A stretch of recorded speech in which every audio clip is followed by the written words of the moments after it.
Muy amados hermanos, damos gracias a Dios porque nos concede continuar estudiando su palabra con temas del libro de los Salmos.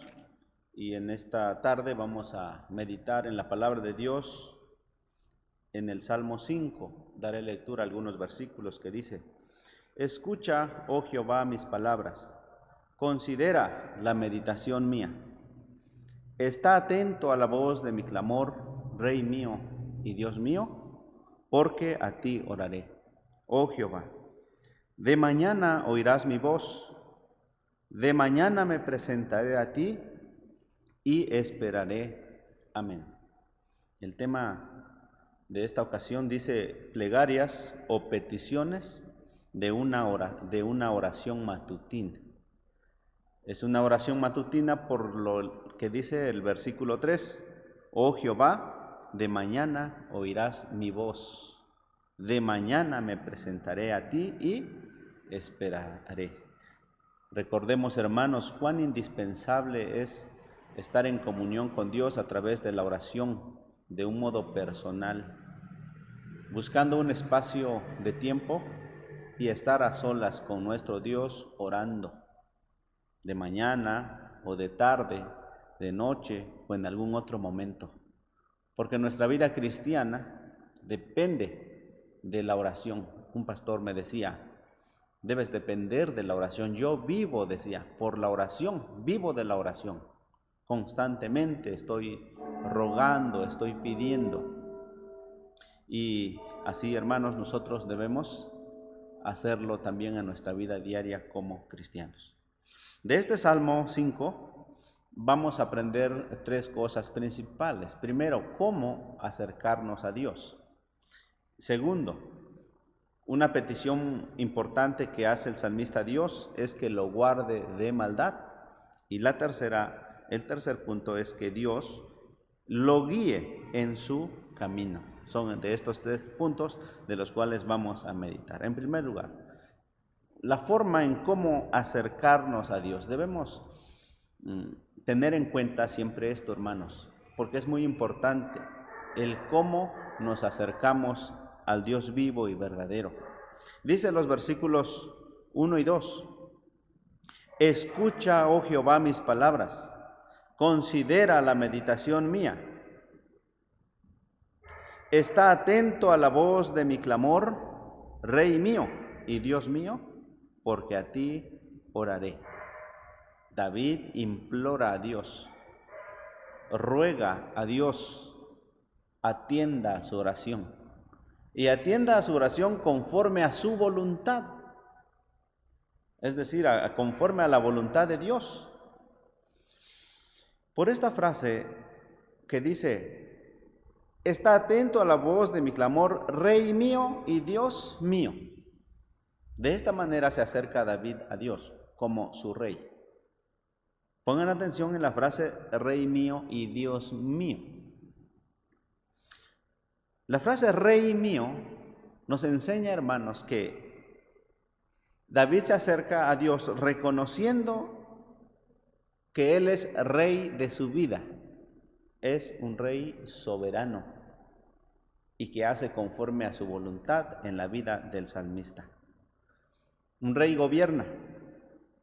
El Rey preserva la vida de sus súbditos o de su pueblo, y un rey dirige a los ejércitos de su pueblo en la lucha contra los enemigos. Cristo es nuestro rey, Él es Rey de reyes, Él es un rey soberano, Él nos gobierna como cristianos, Él nos preserva porque nos guarda de males, y porque sustenta nuestra vida diaria como Rey. Asimismo, dirige todas las acciones y cosas que suceden, de modo que todo se hace conforme a la voluntad del Rey, que es nuestro Señor Jesucristo. Entonces, David, al acercarse a Dios, está consciente de esto y por eso menciona así, Rey mío y Dios mío. Reconoce que en las manos de Dios están todas las cosas. Así lo vemos en muchas partes de las Escrituras, y uno de ellos es en el Salmos 31, versículos 14 y 15. Voy a dar lectura, que dice: Mas yo en ti confié, oh Jehová. Yo dije: Dios mío eres tú. En tus manos, en tu mano están mis tiempos. Amén. En tu mano están mis tiempos. Reconoce que es un rey soberano, que Dios es un rey soberano y que Él tiene el control de todo y que en su mano estaban sus tiempos, amados. De esa manera se acerca a Dios con la frase Rey mío. La siguiente es Dios mío. Es una característica principal de los cristianos acercarse a Dios de esta manera y expresar, también como el salmista dijo, Rey mío y Dios mío. Fíjense que se apropia él, es algo personal con Dios. Él no dice Dios eres, sino eres Dios mío. Es una característica del redimido, del cristiano. Nosotros podemos decir, eres mi Dios, mi Salvador, mi Rey, mi Redentor. Yo recuerdo que algún hermano decía, mi Dios que lo bendiga. Al Dios quien yo sirvo, le bendiga. Y nosotros podamos expresar también de esta manera, amados. En varios salmos también encontramos que esa es una característica de la expresión del salmista, como en el Salmos 23 dice, Jehová es mi pastor.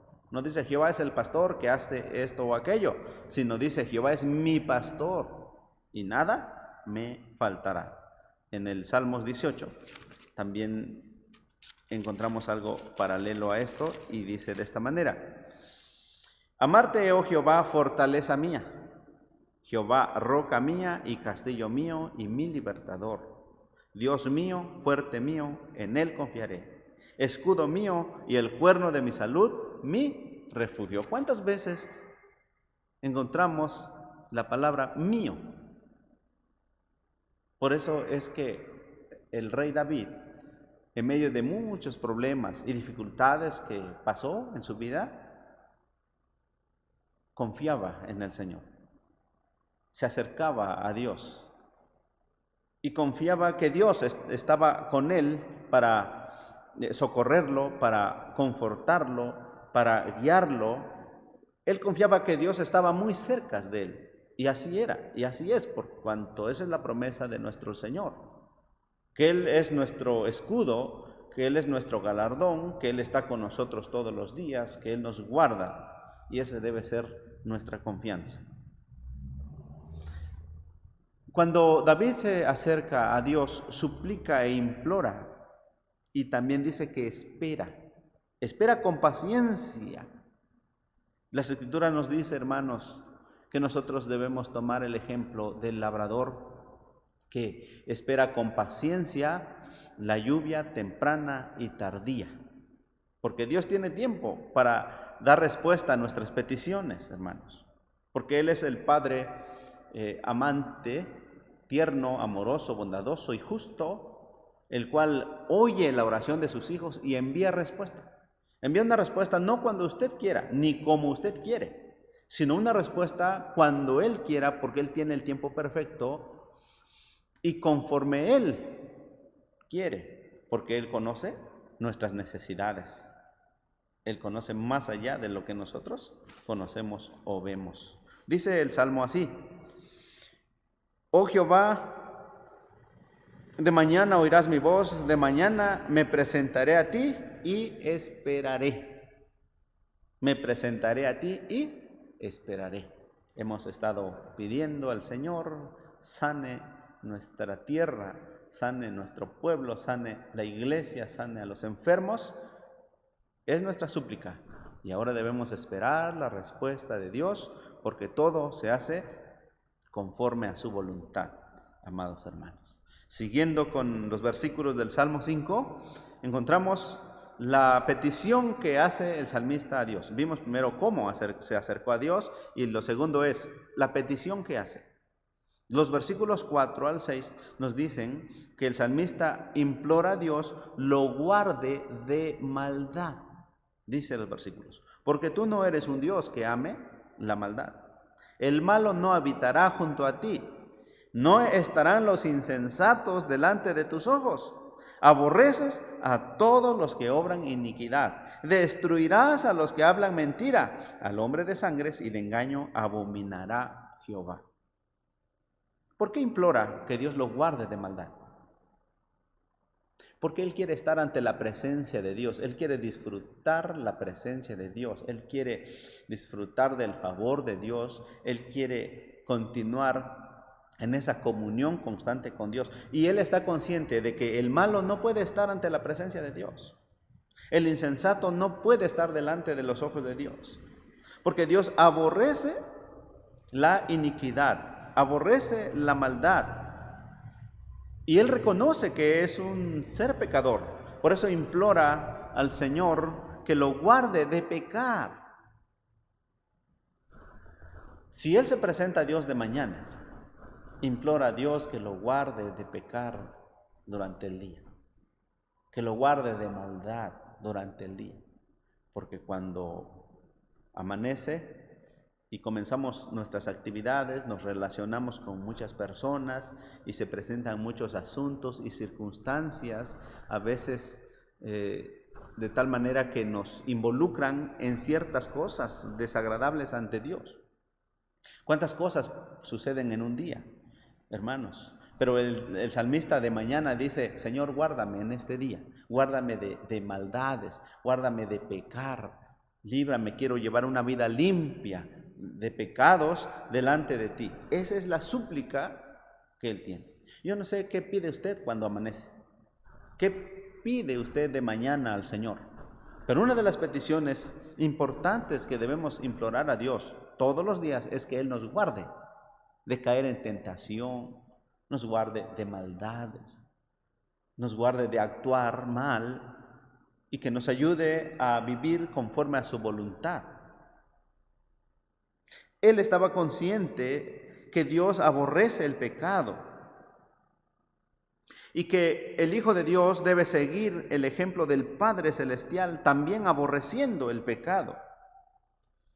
El aborrecer el pecado es un resultado de un verdadero arrepentimiento. El verdadero arrepentimiento se nota en esto, hermanos, en que no solo dejamos de hacer lo malo, sino que lo aborrecemos, lo detestamos también, así como Dios lo detesta. Él está consciente de que Dios destruirá a los malos. Aquí hay 3 palabras.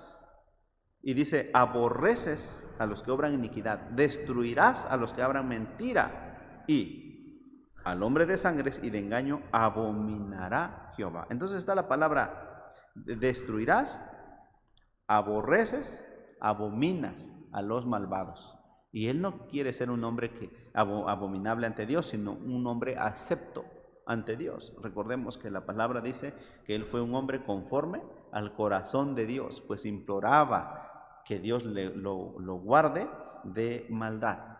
Pidamos al Señor también, hermanos, nos guarde de pecados y de maldad. En tercer lugar, David también implora a Dios que lo guíe en su camino, lo guíe por sendas de justicia, es decir, que su vida pueda estar muy ajustada a la ley de Dios, pueda ser en conformidad a la ley de Dios.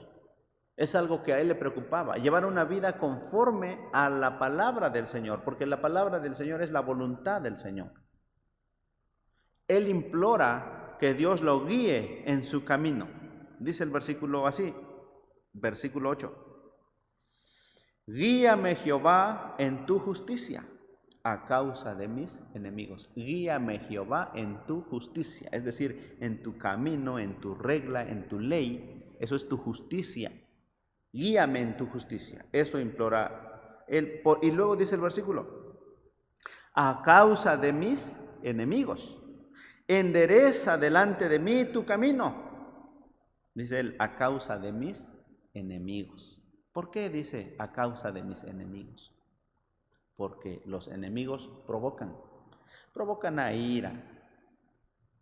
Muchas formas de provocar, de tal manera que el cristiano resbala y tropieza. Si es que está firme en el camino del Señor y si es que lleva una vida apegada, el enemigo entonces se interpone y obstaculiza. Y recordemos también que tenemos una naturaleza frágil, es decir, somos frágiles, aun cuando estamos muy cerca de Dios. La carne es débil y muchas veces es fácil que el cristiano se desvíe del camino correcto. Satán además trabaja mucho para apartar a muchos creyentes de la senda de justicia. Así lo hizo con Israel. Israel, conociendo la ley de Dios, conociendo ese camino de justicia, muchas veces se desvió. Las generaciones se desviaron, unos permanecieron, otros no, y a lo largo de la historia de Israel se desviaron. En un momento se desviaron tanto que cayeron a una apostasía extrema, desviándose totalmente del camino del Señor. Cuando el apóstol Pablo le escribe a los Gálatas allá en el Nuevo Testamento, encontramos en el capítulo 1, en los versículos 6 en adelante, el apóstol le dice a los Gálatas que él estaba maravillado, estaba sorprendido, cómo es que los hermanos de la iglesia, de las iglesias ahí en Galacia, se estaban desviando, dejando el evangelio de gracia para ir tras otro evangelio, que es uno que predicaba la salvación por las obras, que eran los judaizantes. Y entonces él exhorta a los Gálatas y les dice: ¿quién os fascinó para no obedecer a la verdad? Realmente los hermanos se estaban desviando del camino de justicia. Sin embargo, no es la única manera en cómo Satán quiere desviarnos, sino de muchas maneras. A través del engaño, a través de la carne, a través de las tentaciones, a través de muchas situaciones que pone como tropiezo en nuestro camino para querer apartarnos de la vida cristiana, de andar en el camino del Señor. Y en algunas ocasiones hay hermanos que han caído, que se han apartado lamentablemente. Por eso nosotros debemos implorar que el Señor nos guíe en su camino y nos sostenga allí, y que Él nos sostenga y no nos deje, de tal modo que continuemos en la vida cristiana fieles al Señor. Para mantener ese camino recto, o para seguir en ese camino recto del Señor, el salmista David menciona una cosa muy importante. Dentro de esta petición, él también implora a Dios le conceda el grande privilegio de entrar en su casa para adorarle y edificar allí su fe. Él sabía que era en la casa de Dios donde podía encontrar ese alimento para su fe, para sustentarlo y así mantenerse firme en la senda justa del Señor. Dice el versículo 7: y yo, en la multitud de tu misericordia, entraré en tu casa, adoraré hacia el templo de tu santidad en tu temor. Imploró a Dios le conceda el privilegio de entrar a su casa, adorarle y edificar su fe, y de esta manera mantenerse en el camino de justicia del Señor. Imploró en no caer en la provocación del enemigo, sino que viva rectamente. Sí, hermanos, en otros salmos él dice que por poco resbalaban sus pasos al ver la prosperidad de los impíos. Aquí él implora que el Señor lo guarde de ello. Dice los versículos 9 en adelante, dice así: porque no hay en su boca rectitud, sus entrañas son pravedades, sepulcro abierto su garganta, con su lengua lisonjearán. Esa es la actitud de los enemigos hacia él, queriéndolo apartar de las sendas rectas del Señor, de la vida temerosa de Dios. Por eso él ora que el Señor lo guarde. Y también implora que el Señor desbarate esa intención de los enemigos. Dice: desbarátalos, oh Dios, caigan de sus consejos, por la multitud de sus rebeliones, échalos, porque se rebelaron contra mí. Debemos pedir que el Señor turbe esas malas intenciones del enemigo y nos libre de ellas. Y si en algún momento dado nos llega a afectar alguna cosa del enemigo, hermanos, pedir que el Señor nos sostenga fieles y no caer y no apartarse. El salmista imploraba que el Señor desbarate esas intenciones del enemigo. Como rey tenía enemigos, pero él no se vengaba por sí mismo, por sus propias manos, sino imploraba que Dios interviniera y que sea Dios quien disipara a sus enemigos. Eso es algo que nosotros debemos aprender y a implorar que el Señor ahora nos guarde del enemigo de nuestras almas, del pecado y de las tentaciones. En la última parte del Salmo 5 dice: y alegrar sean todos los que en ti confían. Desde el 11 dice: para siempre darán voces de júbilo, porque tú los defiendes, y en ti se regocijarán los que aman tu nombre. Porque tú, oh Jehová, bendecirás al justo, lo cercarás de benevolencia como con un escudo. Está consciente y sabedor de que Dios defiende a sus hijos y que Dios provee gozo a sus hijos, provee bendición a sus hijos. Dice aquí: lo cercarás de benevolencia como con un escudo. Confiemos en el Señor, busquemos al Señor en oración, hermanos, y Dios obrará en nuestras vidas. En cualquier situación en que nos encontremos, problema, necesidad, angustia, el Señor obra, porque Él no nos deja. Dice su palabra: no son avergonzados los que confían en el Señor, sino que el Señor a su tiempo obra en nuestras vidas y en cualquier situación en que nos encontremos. Dice: lo cercarás, bendecirás al justo y lo cercarás de benevolencia como con un escudo. Somos grandemente bendecidos por el Señor. Que Él nos bendiga en esta tarde. Amén.